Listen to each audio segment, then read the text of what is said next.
Oi, gente. Vamos ver um pouquinho das manifestações pela educação aqui em Salvador e depois eu volto.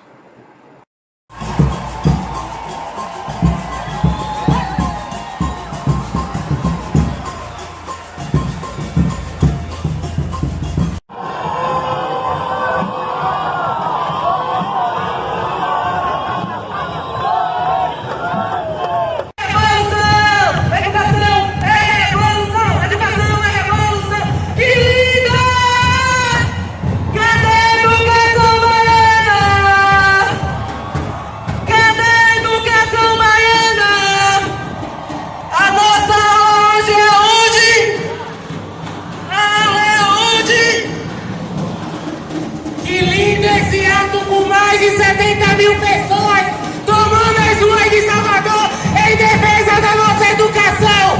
A educação é revolução. A luta que nós estamos fazendo é revolução. Viemos pra rua transformar as ruas na nossa sala de aula. Educação é revolução. Educação é revolução. É isso aí, gente. Manifestações pela educação tomando todo o país. Vocês viram um pouquinho das manifestações aqui em Salvador. E eu vou colocar no final do vídeo, peço que vocês assistam até o final, mais imagens das manifestações aqui em Salvador. Inclusive tem uma imagem do reitor da Universidade Federal da Bahia, o João Carlos Salles, que eu tive a honra de...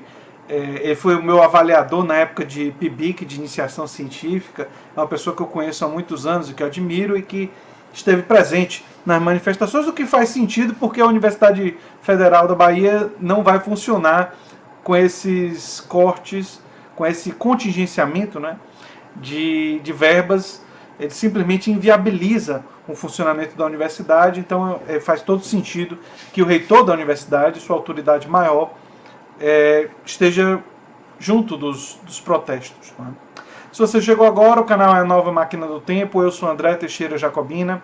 Aqui a gente fala de política, de ciência, de filosofia. Eu sou historiador de formação, mas fiz meu doutorado em saúde pública, em vídeos meus explicando mais sobre a minha trajetória, não é? E a gente tem uma sessão de diálogos com grandes especialistas que talvez o reitor da UFBA venha futuramente participar. Ele já demonstrou interesse em participar e eu conheço ele, então quando ele tiver um tempinho ele vai participar aqui, né, no canal. Ele é um grande especialista em Wittgenstein, um dos maiores filósofos da história mais recente. Então ele fez trabalhos e escreveu sobre Wittgenstein, além de ter reflexão filosófica sobre uma série de outros temas, né?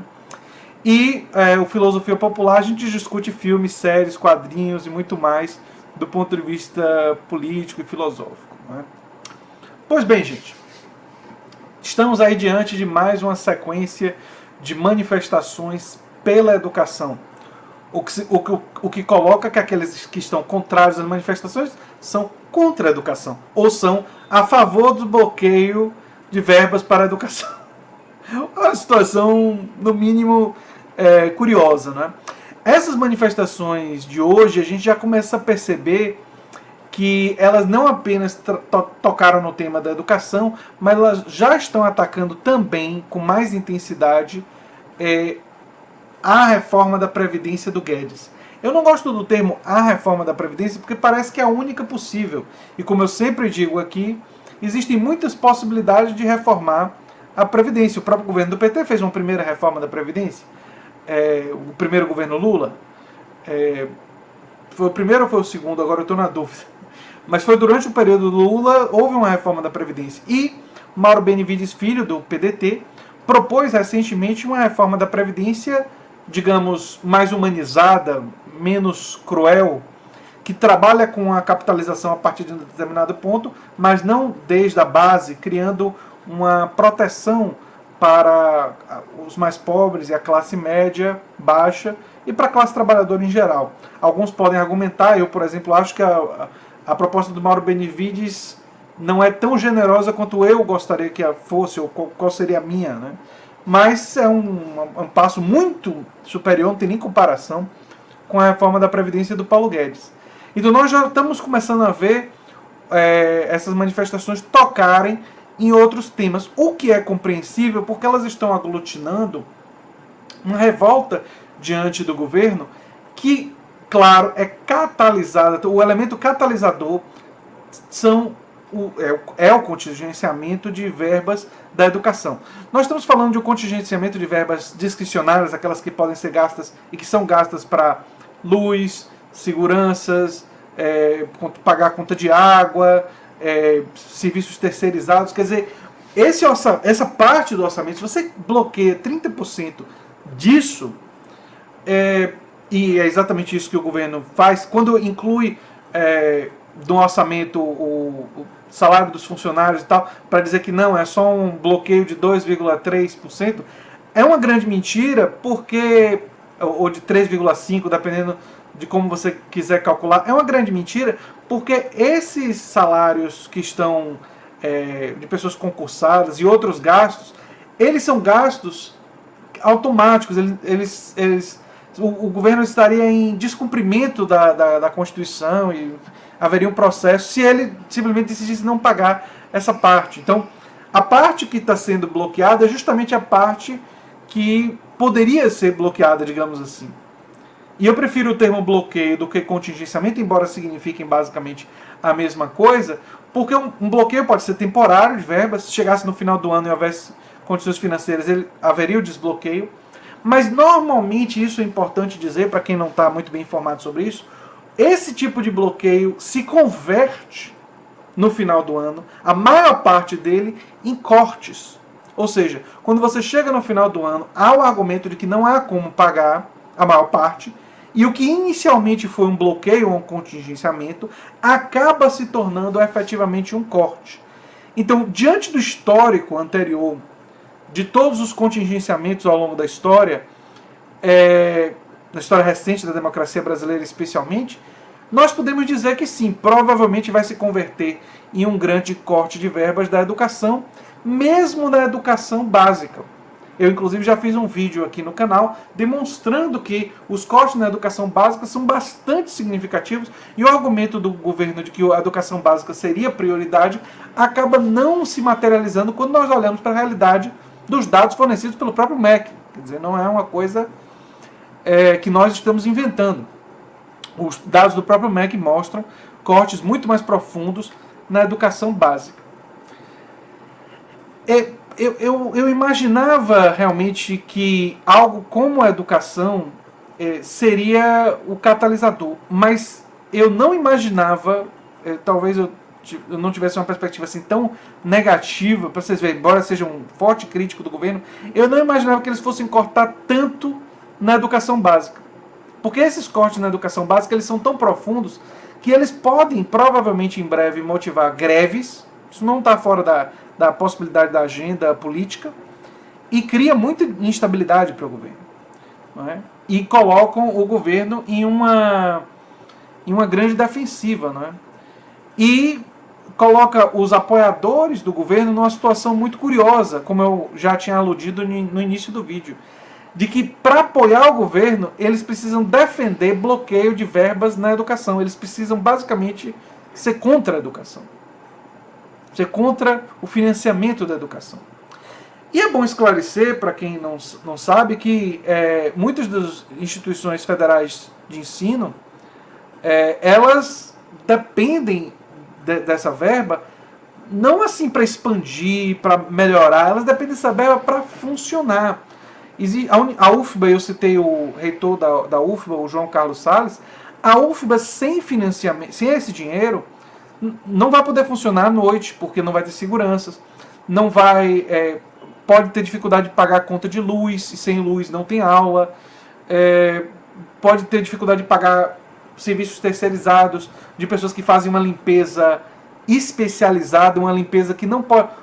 aluno limpar a sala de aula é uma coisa que pode até ter um valor educativo e tal, isso pode se trabalhar, embora também tem que se levar em conta o tempo que eles gastariam fazendo isso e que você não pode obrigar. Então teria que ser algo negociado. Mas os alunos não podem limpar, fazer a limpeza, o trabalho especializado, que envolve riscos, que tem EPI, enfim, quer dizer, tem uma série de, digamos assim, setores de uma limpeza especializada feita por pessoas contratadas especialmente para isso, que sem essas pessoas fica absolutamente impraticável que se tenham aulas na universidade, assim como em outros institutos federais de ensino, né? Então nós estamos diante de um momento bastante explosivo da política brasileira, e o governo Bolsonaro, com essa coisa vingativa com as universidades federais, acabou revelando, quer dizer, por causa disso, que não prioriza de fato a educação básica. Acho que essa foi uma revelação muito importante nesse momento, não é?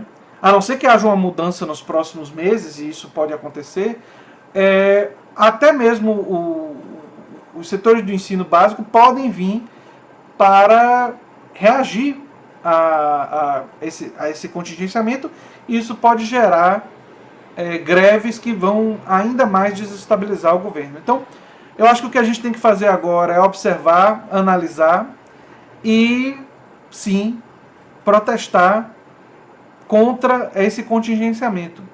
E por que protestar contra o contingenciamento é tão importante e tão válido? Porque ele representa pouco do orçamento federal, se vocês olharem em números, mas ele representa muito para a nossa educação. E seria absolutamente tranquilo taxando lucros e dividendos, como o resto do mundo todo faz, com exceção da Estônia e do Brasil, para financiar e criar uma balança fiscal melhor. Mas por que ele não vai taxar lucros e dividendos? Porque isso desagrada o setor rentista do nosso país.